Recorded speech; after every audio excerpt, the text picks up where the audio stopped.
Hey, my name is Voss, and today I'll be showing you my MATLAB programming project, Conway's Game of Life. So, Conway's Game of Life is basically a cell growth algorithm that was developed by British mathematician John Conway, and it works on two basic principles. So, if a cell is alive and it has either two or three neighbors, it stays alive. Otherwise, it dies.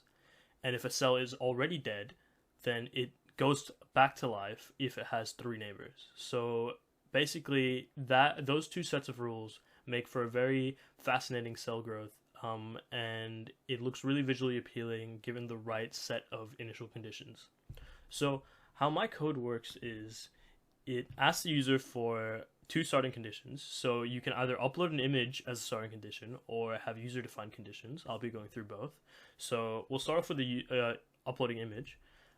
And so what happens is you click that you want to upload an image and a dialog box pops up asking you for the name of the image. So I'll be using colorful, which is this image right here. I'll be using that image, and I'm going to specify that I want 500 generations. And it'll take a second to run, but basically what it's doing is running through and it's grayscaling that image, and then it's reducing that grayscaled image to either a 1 or a 0 by rounding up or down for each pixel, and it basically uses that as a starting condition. And what that does is it basically lets you, okay, now the scenario has been run, and it basically lets you have a set starting condition every single time that you can test on, which is what I use it for testing mainly. But basically, once it loads the video, it'll show the cell growth. You click play, and basically it shows these cells growing. And yeah, so that was the image starting condition. And now if we click run once again, we can click user-defined conditions. User-defined conditions.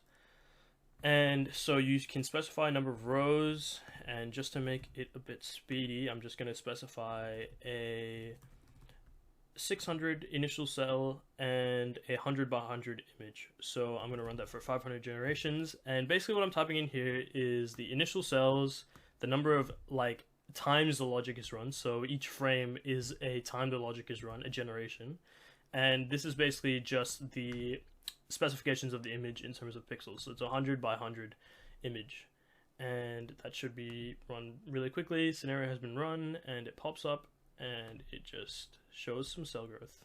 There you go, you can see some cells growing. And yeah, that's basically my project.